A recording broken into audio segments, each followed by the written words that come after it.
That's what I'm going to call it. All right. And that's a good title because that's exactly what you and I have to do.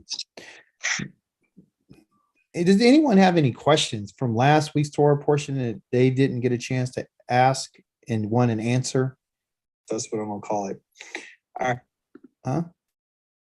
Anybody have any questions that you may had asked or wanted to ask, but you didn't get a chance to ask last week before we continue? Because what we're not doing is these are not separate, you guys. By the way, when the scrolls were written, okay, I want to bring this to our attention. Often you think that there's 5 books, which they would say there's 5 books, okay, of what they would call the Torah, saying 5 books, 5 separate books. These are not 5 separate books. They're not. It's only one scroll. Okay, that changes everything. Okay, it's not, he didn't have 5 separate scrolls. He had one scroll, one sefer with it all written out. That's what he had in the Ark of the Covenant. He didn't have 5 books with 5 different titles that said Bereshit, Shemot, Vayikra, Bamidbar, Davarim. So then the question may come or be raised, well, why is it in this separation here? Well, they wanted to separate it so we can keep the stories in its chronological order. And also, too, the teaching is broken down and pieced up. So in the scroll, there are no chapters. No, not chapter 1, 2, 3, 4, 5, all this way to 20. These are just lines. They're just lines. These chapters and verses are only given to us so we can reference where to go find it. Okay. But other than that, there are not 5 books. There's only one scroll. Okay. And so if it's one scroll, what connects everything that's being said, even when you go from Pekudei and you go to this next one up here called Vayikra, more than likely, they're going to have a letter called a Wa. And the Wa means what?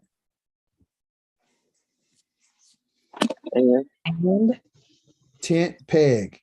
And tent peg in a cultural standpoint, but a grammatical tool is used for the word and as a conjunction, meaning and to continue. Okay, so it's always a continuance. And we'll look at that to see if that's there. But there are divisions, but there's no chapters and there's no verses, okay, in the scroll, the original scroll. All right, that was something that I wanted to bring out to you, because if you look at it from the perspective of being chapter and verse, and you look at it from different books, then you will kind of get lost in the sauce and say, well, I can't apply Vayikra to Shemot, and that's a different book. So that's how things were different. No, Yah is telling us different things. When we get into Vayikra is going to says, and see, there you go. Now I don't even have to go there. I could look right at the word here itself. This letter right here is really a W. A Wa is really Vayikra. Okay, and Wa, this Wa right here, this Y means and he called. That's what Vayikra means. And that's the Wa, Ye, he, and Kara means called. Okay, so as you can see, you never begin a book off with the word and. All right, so right there, with even in the title of the book, you see that this is an addition to what everything Yahweh has said. Now, after Pekudei, I'm just giving us a little bit of a summary here. After we get out of Pekudei and you go into what he called, he begins to tell us, after he's made these priestly garments and for Aaron and his sons, and then he's going to begin to tell us about the service of the temple, the Mishkan. Remember? So the Teruma was to, learn what to give, and then the command was command them this. And then when you come and get the stuff, do this. Then once you get the person who has the willing heart, then I want you to gather everybody again and you start the process. and I pick out the people I want to do the job. Now we got Pakude. Now, after you've done everything I've asked you to do, now we're going to do an accounting. Okay. So Yah's letting us know, I'm going to do an accounting on you too. This is what's applicable to us. Because when he gets to Wayikra, he's going to let us know who he called. And the person in the family that he called to do this work is Aharon and his sons, which the focus of everything that the children of Israel were doing was to build up to Wayikra. See? So he's given us the backdrop on how everything was developed, because he's about to tell us who is going to be in charge of the service of Yahweh in the tent. A lot of people go right over this, and we look at it and say, well, we know it's the Leviim family, and we know it's the priest, and we know that they got special garments and they have special outfits and stuff like that. But, we want to be close to the creator. That's what we want to be. And what we're going to find in Wayikra, which I'm just kind of prepping us for, is that Yah's saying that you're not going to be able to draw close to me except for through this family. This is the only family that I'm going to allow to come next to me and to draw near to me. And I'm going to tell you what their service is, because once you learn what the service is, you'll know that you don't have the capacity to do so. So why is that important for us to know? It's important for us to know because then you and I can be able to distinguish what is kadosh and what is not. The individuals that are around the world right now that are going around and saying that they're from the family of Levi, they have to be able to go and look and verify that they're from the tribe of Levi. They just can't say, well, I'm from the tribe of Levi. That's in the book of Nehemiah. Okay.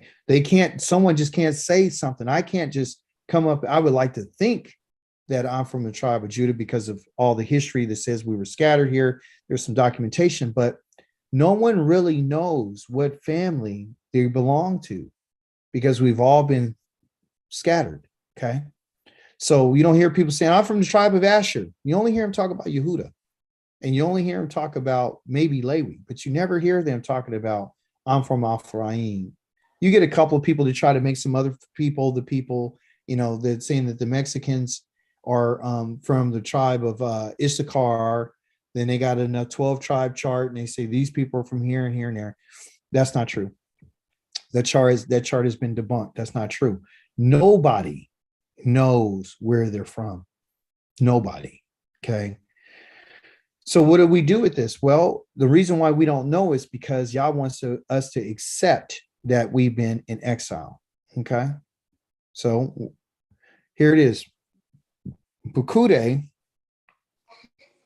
is going to begin in Exodus, which is Shemot chapter number 28, verse 21. All right, so let's go there right quick. Let's clean this up. And I want to read something to you right quick. And I want to show you the power of Bukude. Let me show you the power of Bukude. All right, so what is it? It said 38, 21, right? Yeah. Yep. All right. So I'm in BibleHub.com, chapter number 38, verse 21. This is where it begins. Okay. The reason why it's going to begin here too is because, let me show you something. Verse number 20. Where is it at? Okay. It keeps moving. I'm sorry, you guys. This is the internet. It's not me. I don't keep moving this. Verse number 20 is right here.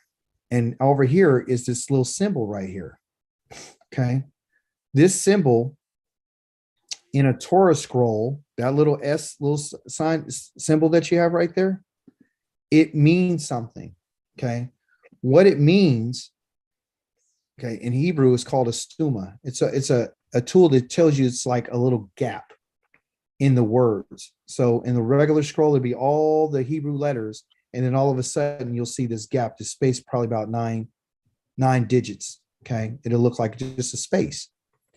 And this little letter right here represents that space, and it's called a stuma. And a stuma means that this is just one aspect of the teaching. For example, I'm going to teach about brakes. Well, what can I say about the brakes? Well, the brakes have pads. The brakes have cylinders, you know. The brakes have, for dust. I could talk about that. I could talk about the rotors. Okay. I could talk about the rotors. I could talk about all different aspects of the brake job, right? What it costs. I could talk about how long they're going to do that. So when you see a stuma means that there's a certain teaching from one end to the next. And if it started, sometimes it doesn't start in verse 1. It'll be a body of teaching, and the lines will be here. All the lines will be here. And then all of a sudden they'll say, okay, go in this direction. Okay, let's put a gap in here. And this is stuma. And a stuma means I want you to stop talking about this aspect of everything that was read up from here to here. And now right here at this point, we're going to start talking about another part of it. Still has something to do with that which was mentioned up here. So even though the Torah portion is separated, to say, well, now we're going to talk about Pekude. Pekude doesn't mean that it's not attached to Wayahel. Okay, Wayachel. They're connected. And this is what tells you that. Okay. So what am I trying to explain? I'm trying to explain that in the Torah scroll, which I think it would have probably been better if I was a good teacher, I would show you that, which I am a good teacher, so I'm going to show it to you. Let me show you what it looks like. Because I want you to learn. I don't want you just to, be in this for nothing. I want you to really know what it's about and how does it work. Even though you may not be able to read Hebrew, you still want to be able to know how to go through the information and know when you do look at it, what are you looking at and why is that there? Okay. Here's a great example right here.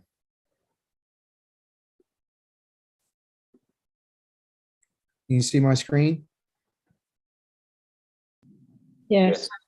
All right. So that little S that you saw, and I'm going to draw right here. And don't worry, if you don't get it, we'll continue to go over it. The little S is not here in a letter form like it is in our Bible Hub. Bible Hub put it there because they wrote for Christians, and the people who gave it to them said, look, you need to put a pause here. Okay. So this little letter, the samak, that's the name of the letter, a samak. Okay. Or it could be samek or samak, means I need you to take a pause, and I'm going to switch up an aspect of the teaching. I need you to think about everything you just read. Now we're going to start something different. We're going to talk about something a little bit different, but the same topic, just a different aspect from it. Okay. Something a little bit different. Okay. So this space right here represents this letter. That's what this space represents. Okay. So, and this is what they have in the Hebrew scrolls. Okay. Here's another one right here. It's a space. And that really is like, okay, take a pause. Okay. Here's another one. So when you read the scroll, you'd be like, okay, this first part here from the low right here all the way down till let me see. The low all the way and it come all the way here. This is all one part right here. Excuse me. Do it properly so you don't get confused. All right. I'm going to show you the separation. It's important. All right. So this right here, starting here, I'm going to take this line. I'm going to keep going. I'm going to keep going. Okay. I'm going to keep going. Everything I'm writing in green is going to be of the same conversation, the same teaching, every aspect of that I want you to know. Okay. You're going to read it. Then when you come right here, I'm going to take a pause. I'm going to switch a different topic, but it still has to do with the green. So then this area right here, excuse me, blue. This right here is a different teaching. Same topic, but a different aspect. And then all of a sudden it stops. I only want you to meditate. I want you to pause after I said that. And then you're going to go to the next one. This is a new teaching and it goes here. Okay. And it keeps going till you get to another pause. Okay. So you can have stumas all through it, all kind of pauses all through the text. Okay. Then you're going to have something that looks like this. Let me show you. Then you're going to have a long one that you see right here. This long one right here. Okay. Get this out the way right quick. This long one starts right here. Okay. So then it goes here. It goes here, goes down, down, down, that line, that line, that line, that line, that line, that line, that line, and stops right here. Everything from here all the way to here is one teaching. And guess what? Now the teaching is closed. Okay. And they use this, a word called this. Okay. So it closes it at this point right here. Right? That's what it means. But then after it's closed, what do you do after something is closed? You want to start it over again. You would have to do what? You'd have to open it. And open in Hebrew has to do with the mouth. And that's what the letter pay is. So that's why they use the pay. Okay. They use a samak is because the samak means closed. Okay. All right. That's what it means. It means close that aspect. Okay. Okay. But this mouth right here means open. So in the Torah, it's opening and closing. And once we see the pay at the end in the Hebrew, in the Bible Hub, let me just be clear, you'll see this letter in the Bible Hub, but in the study on the real scroll, there will just be this gap. So every time I see this gap right here, I say to myself, oh, the teaching's done. Okay. And so what happens in English, they don't show you the pay. They don't have these gaps.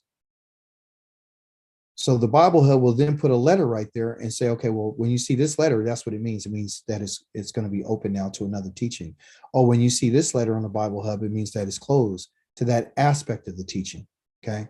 So generally a teaching will go from a pay to another pay. And between that pay, you got all kinds of samaks of aspects of the teaching. I hope that's not too confusing for you, but they don't have any chapters, number 1, 2, 3, 4, and 5. So the whole Hebrew scroll is nothing but all these words that the Creator has spoken. Okay. You may ask yourself, well, what's so important about that? Well, I'm going to show it to you. Because I don't want you to continue, to go through your studies and then you'd be thinking, well, does all this go together? You're like, no, that didn't make sense. Why would he change the subject? What is he changing the subject for? Where's it at? Right here. I gotta stop. Can you see my screen with the Bible Hub on it now? Yes. Yes. Okay. So now I'll go a little bit here. So when you see this little mark right here, this right here means close, and of that aspect, it means, but the teaching is still going on until I finally see it, what they call a putukah, which is an opening to another teaching. Okay, but we're not going to look for that right now. All I want to let you know is 21 is just another continuation of 20, but they're just telling you a little bit something different about it. Still has to do with it. Okay. And we can check that because if you look at 20, what are they talking about? If you want to know what they're talking about in 20, you would say, well, what does 20 say? Well, 20 says that, you're going to do all the different things he overlaid with gold and so forth and so on. And now what's the difference? Well, he says here, these items, this bukude, ele, okay? The first word is ele, which is right here. Okay. And it means these. And then there's the name of our Torah portion. And they don't have pakude, they have fakude. Okay. Like I told you, they can change it depending on what it is. So inventory items of the tabernacle. Well, they just finished talking about nothing but the tabernacle. They've been, man, I wish this thing would stop moving. He says these are the inventory items of the tabernacle, the tabernacle of testimony, which counted according to the commandment of Moshe for the service of the Levites by the hand of Ithamar, the son of Aharon, the priest. Okay. That seems very straightforward. And you would think, okay, this is easy. This is inventory. Now he's going to tell us everything, and it's by the hand of Ithamar. He introduces Ithamar because Ithamar is one of the sons of Aaron who's going to be in charge of the items, that everything that they've made, all the vessels. Okay. When we get into later into our study about Levite and the Levites and Aaron and his sons, you're going to find out that not everybody was able to touch everything in there. Why would he mention the name of Ithamar? Because Ithamar is the name of the son of Aaron, but also too, what does Ithamar mean? See, why is Yah introducing Ithamar? Well, again, what book are we in? What's the name of the book? Or the part of the scroll, excuse me. What's the name of the part of the scroll? It's called Shemot, and Shemot means names, and names mean what? The character and the breadth of this in particular individual. Okay. Yah is asking you and I, he's telling us something in this. Yah codes the Torah. The Torah is nothing but a book of language that only Yahweh would speak to his people, so only his people can understand the Torah. I just want you to understand that. Only Yahweh's people understand the Torah. What do I mean by that? I've went to different synagogues. I've been to different places. And when I talk to these rabbis or these Jewish scholars, and I'm not bragging or boasting, but they can't believe that I know everything that I know and ask me, who taught you? And I say, no one taught me. I'm self-taught, which is true. I'm taught by Yah, but I'm doing the teaching. I'm teaching myself. I taught myself the language. I taught myself about the cultural aspects of it. I taught myself a lot of things. And which is to encourage everyone here that you can teach yourself. You don't have to wait for someone to give you permission, because this is how it all started for me. Okay. Yah has only given the Torah to Israel, and he hasn't given it to everyone. And we can find that in Psalms 147, verse number 19. He says, you're the only people that I've ever given my laws, my statutes, and my commandments. So the only people that will fully, truly understand this is one of the sons of Israel, because these words were not meant for anybody else except for these people. That's it. Yah did not give the Torah to the nations. He didn't share. He said, out of all the families of the earth, you're the only family I know. Amos chapter 3, verse number 3. I don't have to go there. I can tell you to where that's at. It's Amos 3:3. Okay. You're the only family I know. You're the only family who's ever seen my fire and heard me speak to you. You're the only people. So it stands to reason that the only people that Yah is dealing with and that he has dealt with is the children of Israel. That's the only people he's ever dealt with. He hasn't dealt with anybody from any other, family of the earth. So when you got Matthew, Mark, Luke, and John, which they don't know who those authors are, okay, they gave them those names. That's the European fathers gave them those names in about 182 AD. Luke, the Dr. Luke, is not a Hebrew person. His name is Lucas, and he's an author that they said it was a doctor, but he wasn't Hebrew. So Yahweh doesn't talk to people outside of Israel to give Israel a message. He doesn't use strangers to teach Israel. Okay, that's a big issue, right? So the people that are going around and claiming that they're Yah's people don't understand the Torah from our perspective.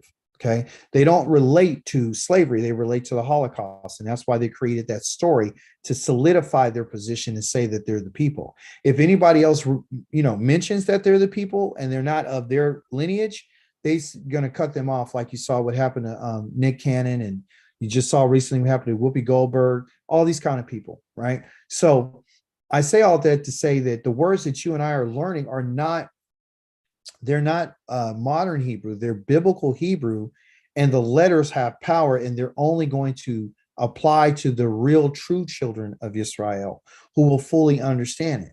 So what I'm about to share with you, often people who don't understand this don't know what this means.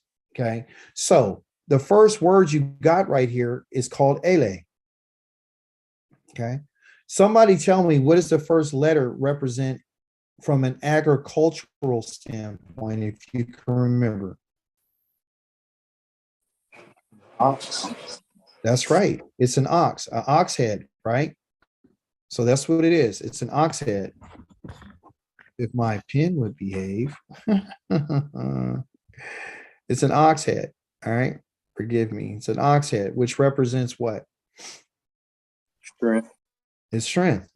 Everybody needs to know that and remember it. If you do know it, good for you, right? An ox head. Okay. That's what it represents. Okay. The next letter, it's a lamed.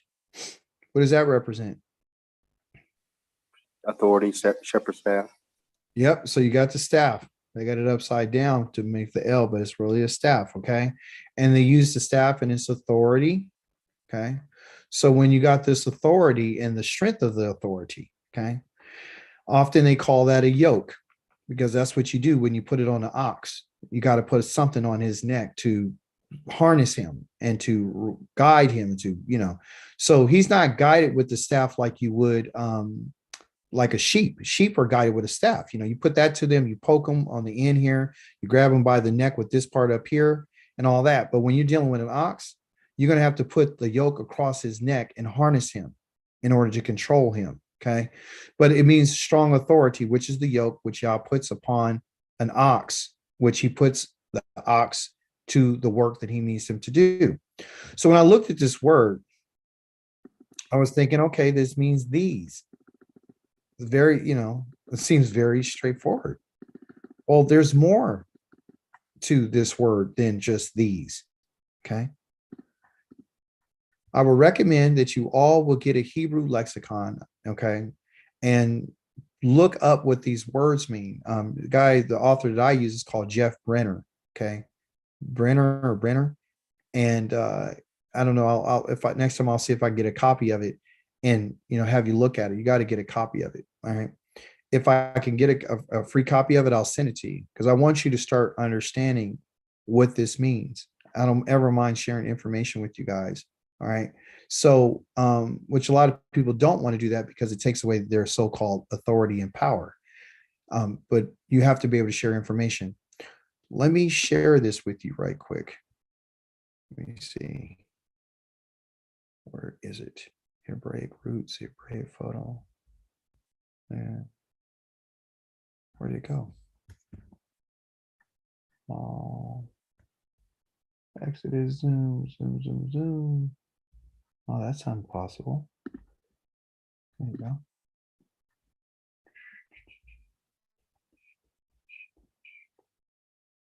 Okay.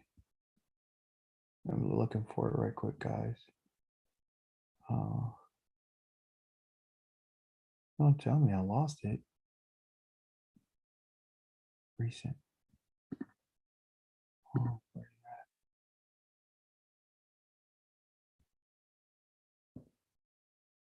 No, no, no, no,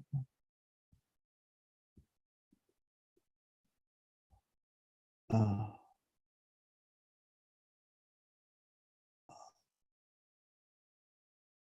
No. I hate when that happens. Oh, Hebrew. Let me see.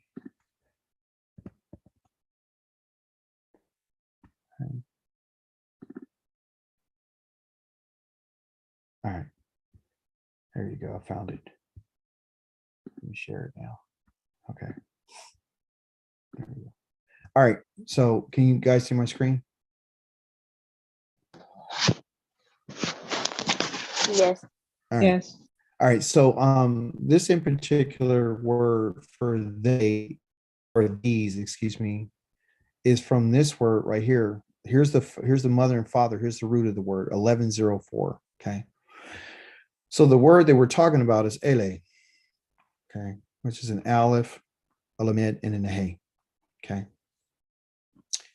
And as you can see, we have these letters as a parent, which is a hey and a lamed. Just the opposite of this. Here's a lamed and here's a hey. So what it is, these words, ele or ele, shares these letters, a hey and a lamed. So they're within the family. Okay. But look at the action of this word, because these, that's the name of this word here, these has a basic meaning like the parent. Okay. All they've done is switch some letters around, but they share the same letters, a hey and a lamed. The action of this means to shine. That's what the word, this actual word means. It means to shine. Listen to this.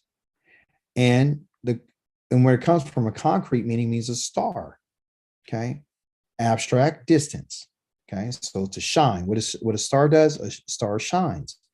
And abstract means distance, because there's distances that, between the stars, and distances from one place to the next. So the picture graph is this man with his hands up in the air, right?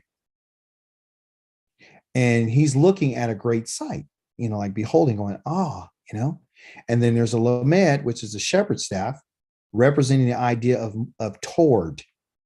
I need to move toward somewhere. Okay. As the staff is used to move the sheep toward a direction. So when you combine these, it has this meaning of looking towards something. That's what it's doing, a looking towards something, such as looking toward the light in the distance. So you might ask yourself, well, what does that have to do with these? What does this have to do with these, right? So then they have over here, let me show you. They have over here, well, no, take this, 1104. What you do is you take that was it page 104? You take the mother and father root, and the child will share in that definition. Okay. So the mother and the father is, or excuse what I should say is the father and the mother. The father is the hey, the mother is the lamed. Okay. So within that root, that's called a parent root, because it only has 2 letters. And anytime you have a child root, you're going to have 3 letters. Okay. The third letter that's added is going to literally be out of these 4 letters I'm going to mention to you, which I don't expect you to remember, but I just want to let you know what they are. It's an aleph will be added, a hey will be added, a wa will be added, or a yod will be added. And that can be added to the front, it can add it to the middle of the root, or it can be added onto the end of the root. And what that does, as soon as one of these letters, one of these, a hey or an aleph, a wa, or a yod, if one of these 4 letters right here are added to the parent, any parent root, it becomes a child root. It becomes a child root. Okay. That's what happens as soon as you add one of these letters. So let's go see what happens when you add these letters. Okay. So one here is page 102. Let's go to page 103. And I'm going to show you when they added those letters. Okay. So here it is. It says the stars have always been used to guide the traveler or the shepherd to find his home or destination. Okay. This is significant, because on first glance, you and I would say, oh, that's a nice cultural understanding. Oh, they used the stars to find their way back home to their destination, because that's how they traveled. They didn't travel with what you and I would call maps, or what do you call it, Google Maps, or some type of GPS device. Their GPS was the stars. And they knew exactly what season they were in. They knew exactly where to go. They had an orientation. They knew exactly where they were at all times. Okay. But look at what they call this word right here. Hall. It says a star, and action is to look, right? To look toward a sight, because they would look to the stars. And then as a noun, they turned around and used that same word for the first meaning as these. So it's a designating a group that is with the speaker. So what we know from this is when Moshe began to talk about these, ele pekude. That's the first words he said. He didn't say pekude. He said ele fakude. So what is he saying? He's saying everything that was in front of him. He's literally, that they just finished bringing to him. He's doing something now. Moshe now is what you will call an overseer. and he has what they would call oversight, because that's what he does. He oversees. He's very watchful of about what Yahweh said. Okay. So this is supposed to do something for us. All right. So that's one aspect of this word that I want you to see, that Moshe had the stuff in front of him because he's an overseer, because that's what Fakude means, accounting and inventory, that sort of thing.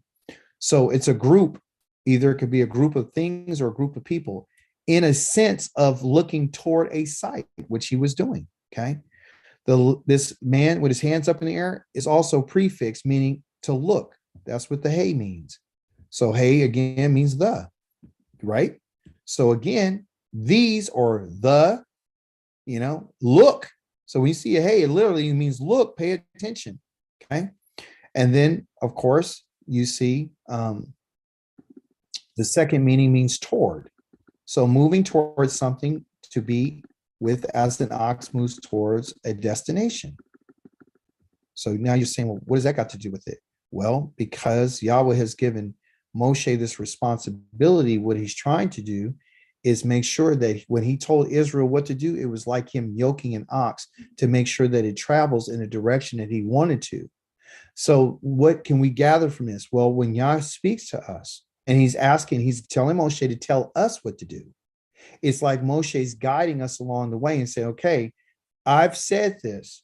Now that you've done it, I need to make sure that it lines up to what was commanded. So when we read the Torah, right, Yah's talking to us through Moshe. He's literally guiding us. Okay. So literally, what is Yah saying? He's saying, okay, I want you to do something now. Now that I've asked you to do something, what we need to find out now is this. Let's put some light on what you've done. Okay. So when you think about the word these, it talks about an action is to shine. Remember, that was the meaning of hall. Okay. Isn't that the meaning of hall? Hall, right? It has yes. a hey and a what? A lamed. Okay. And that means to shine. That's the action. And what shines? A star. And why? So you can go to your what? Your destination. Okay. So when I first read this, you guys, I looked at it and it's like, well, these. Okay, it means these. Yah says go a little deeper. What I'm trying to show you is this. Hall means shine. It means a star. It means to go to your destination. It actually, and what it means is that we got to bring light to whatever you and I do, whatever we need to be accounted, light's going to be put on our pakude. There's going to be some inventory. So whatever Yah asked us to do, he has an expectation for us to follow the command. So when he matches it up, he has to match it up to what Moshe said. So whatever Yah told you and I to do, remember last week or Shabbat, I told you that we have a work to set in front of us and we don't have time to get distracted. What he's saying is you cannot get distracted because I need you to pay careful attention to what you're doing, because what you're doing is going to have to be brought into account. So what the work that you and I have to do, you and I are not working on braided gold and tekalith and argamon and purple and the fine clothing linen. We're not building curtains. But what we are building is we're building our relationship back with him. So a lot of people say, well, I'm not building the Mishkan, so I have nothing to do with that. Yah says that's not the reason why I wrote it. I don't need to write to them what I told them to do for the sake of them doing it. I wrote it for you. The Torah is written for you. So when you look at the word these, you would go back and find out what it means. All it means is to bring light and to shine. Now, when I say hall, right?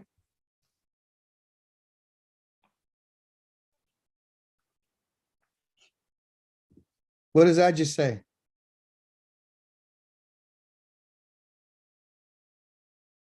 Halu? What? Yeah. Hallelujah.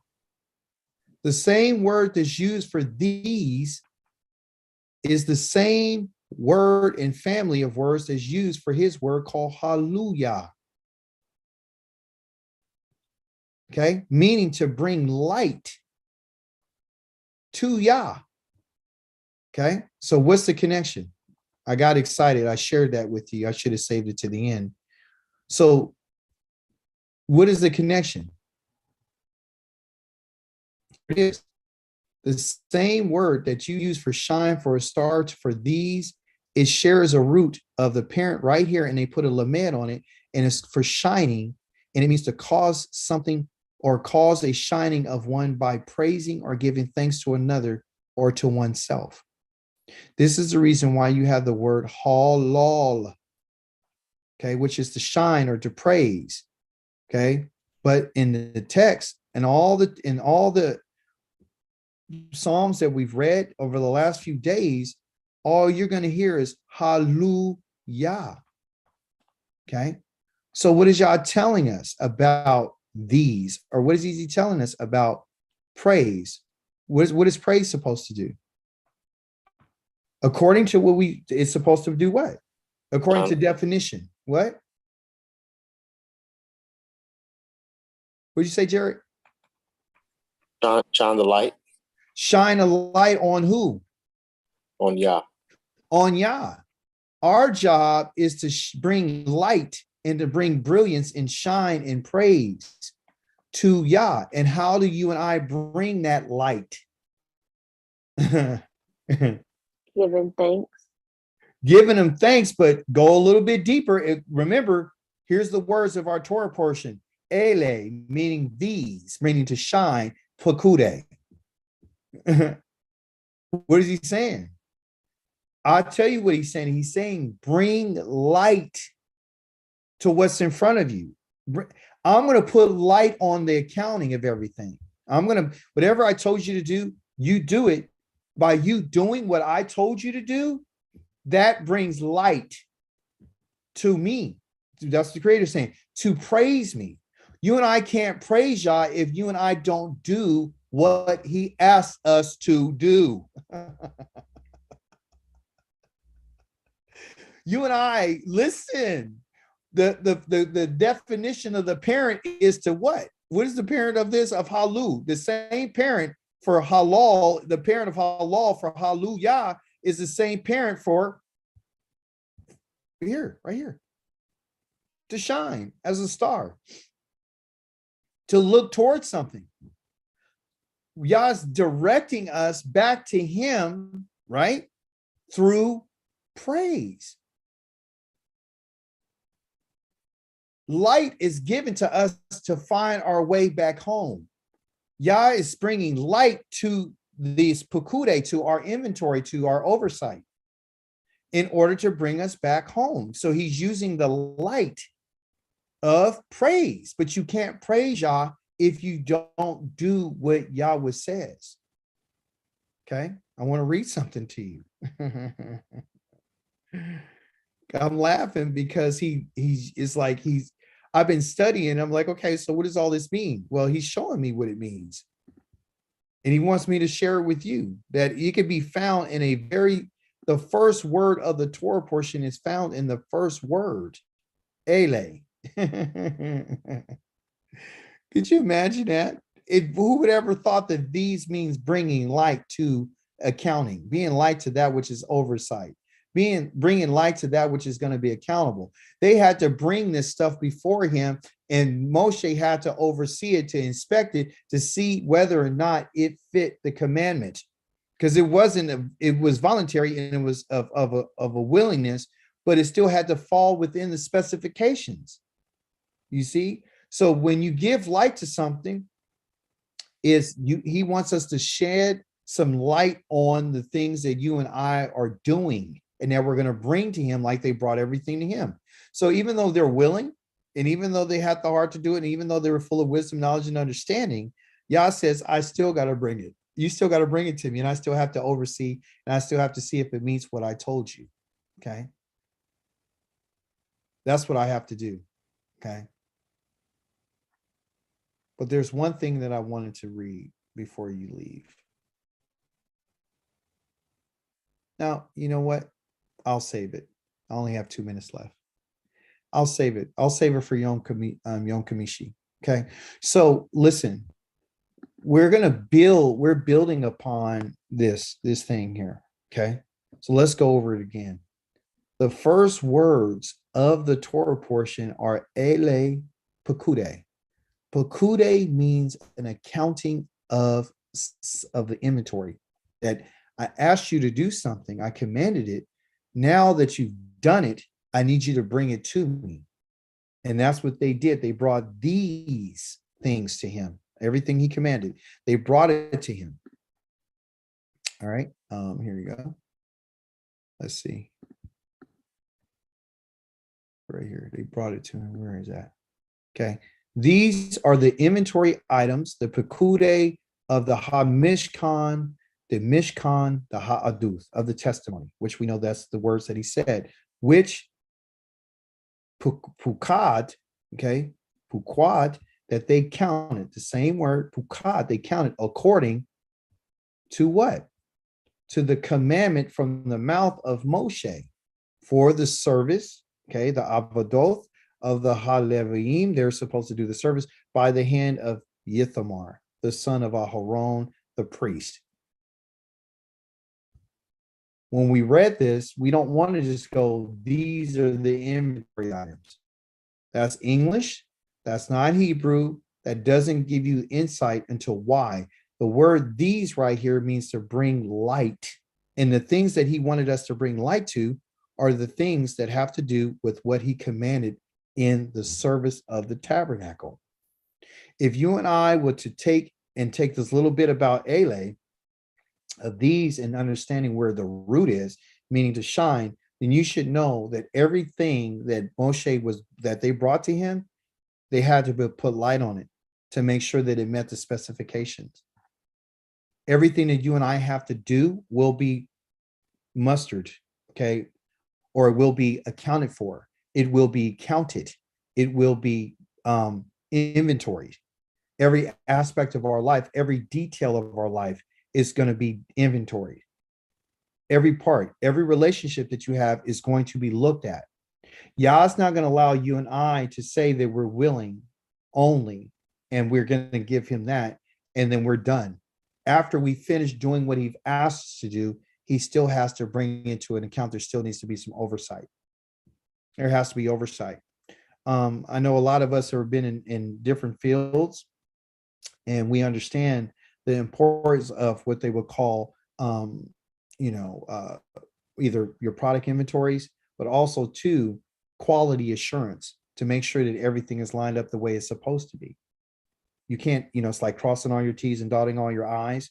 So what Yah is saying is, if you guys are going to be my people and you're going to be the set apart, this Kodosh people to me, I want you to know that in everything that you do, the Asah for me, or that you are doing, there has to be oversight and there will be quality control over to make sure that you did exactly what I asked you to do. And we'll read later about that on Yom Kamishi, because this is what it's always going to be about whether or not they did everything that he said, and who did it, right? So as you can see, Yah's building us and he's building our character to let us know is, you could be Nadav, you could be willing, and that's great. I need that, but also too, it don't stop there.